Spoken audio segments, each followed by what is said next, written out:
What's wrong, Renee? You haven't eaten much. Big Bro's cooking is great. I'm just not hungry. The Mighty King looks tired. He's not moving at all. Won't even sing anymore. Your little cricket? Yeah, my favorite one. Did the Mighty King die? He was still wiggling his whiskers around confidently yesterday.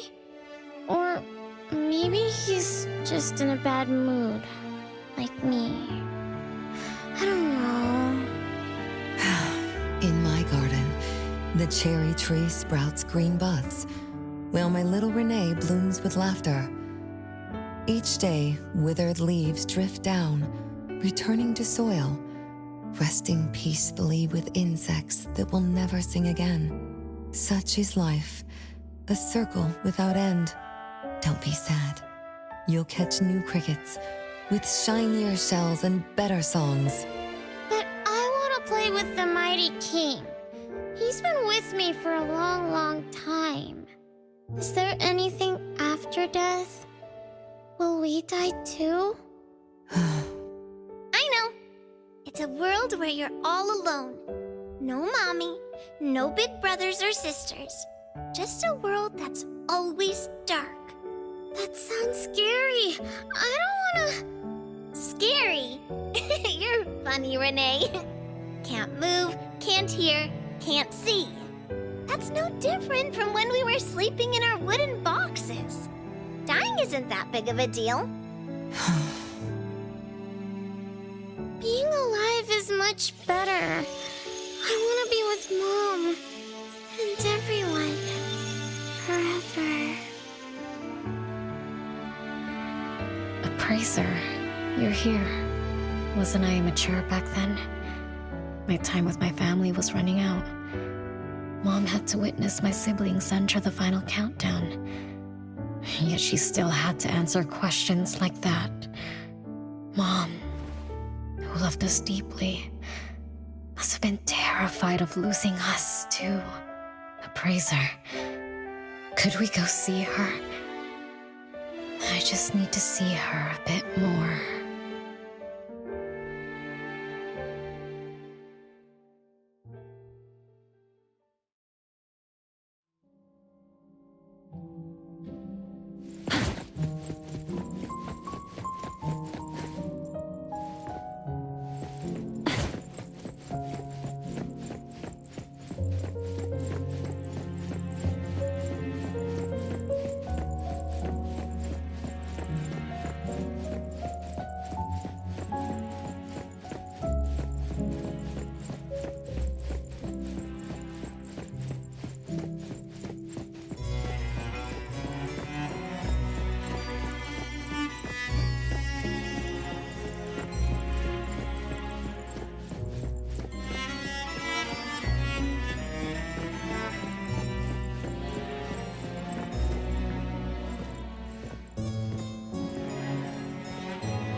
It's way past your bedtime, little troublemaker.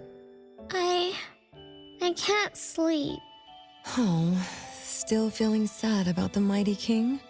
Bella told me I'd feel better if I cry. She said that kids like me just needed to cry, get a good night's sleep. Then all trouble will disappear by tomorrow.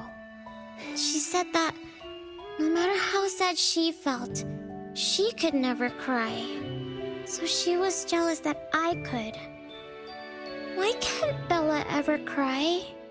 Mama is the same. Huh? Why? Is it because you are grown-ups? Because grown-ups are strong? Mom and Sis work so hard for every chore in the house. I want to grow up soon to help you.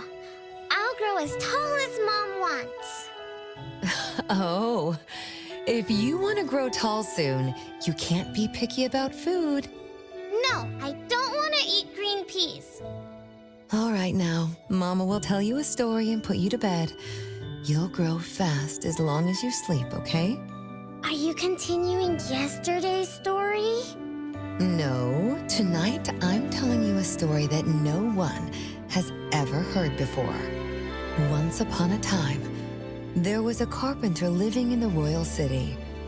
Her skill was beyond compare. People said she had the magic to breathe life into wood. If she wanted to, those lifelike puppets she created could become alive. The old carpenter loved crafting, but she was facing a most difficult challenge. As she grew older, her eyesight was no longer as sharp, and her hand that held the carving knife wouldn't stay still. Could that be the end? She remembered what people said about her. If she was as good as they say, couldn't she craft her own assistant? She made up her mind, then began to work. What should a perfect child, a real child, have? He should have the strongest body. The child was born. He was sturdy yet nimble. And once his spring is sprung, he could run 2 laps in the royal city with no one able to keep up.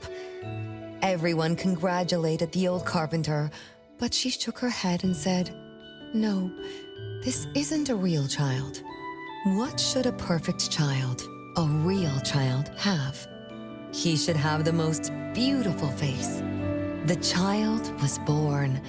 His beauty caught everyone's eyes. The king invited him to dance at the palace for foreign guests. Everyone congratulated the old carpenter, but she shook her head and said, "No, this isn't a real child.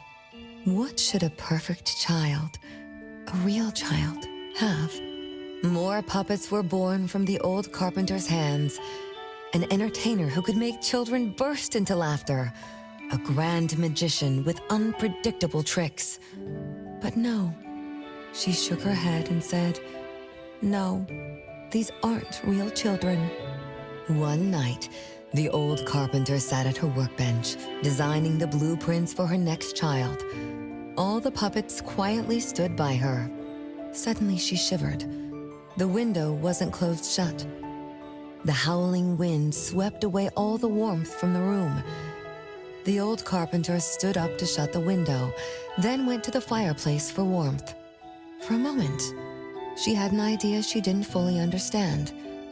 Perhaps the dancing candlelight added some warmth to the puppets' faces. She realized that puppets get cold too. The old carpenter took off her scarf and picked up the blanket from her lap. She made sure all the puppets were snug and warm, then went back to her table. Her pencil swooshed around as she began sketching.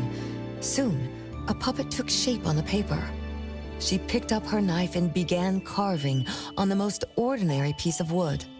Soon enough, a new puppet was sitting on her workbench. There was nothing special about it, but the old carpenter let out a satisfied sigh, as if she completed a masterpiece. She leaned down to kiss the puppet's forehead gently, just like an ordinary goodnight kiss from a mother. Then did the same to the other ones. After that, the old carpenter went to bed and slept peacefully. The next morning, she woke up with someone kissing her forehead. She opened her eyes to find a child, a real child, smiling at her. Whoa. Why did the last puppet turn into a real child? What magic did the old carpenter use? What do you think? I understand. A little. But also don't get it at all. Is that so? It's okay. Oh, it's getting late. Good kids should be sleeping now. Mom, I'm scared. I don't want to sleep alone. I'm worried that if I do, I won't see you and my siblings after I wake up. Isn't it better to be alive? You really are different from your siblings. Being alive is good. But what exactly makes it good? I can eat meals with my family, or play hide and seek, and listen to Mom's stories every night before I sleep. How wonderful! Mom, don't you think days like these are wonderful too? You're right. This is the best life being with you. The best times in Mama's life is when I spend time together with you, my family. No, it's not. When I grow up and can do so much more, that's when it'll be Mom's best time. By then, I'll be so tall that Mom will be surprised. I'll be able to reach whatever Mom needs to reach. Then I'm going to learn how to drive. I'll definitely be the first one in our family to drive. Once I learn, I'll take our whole family on picnics.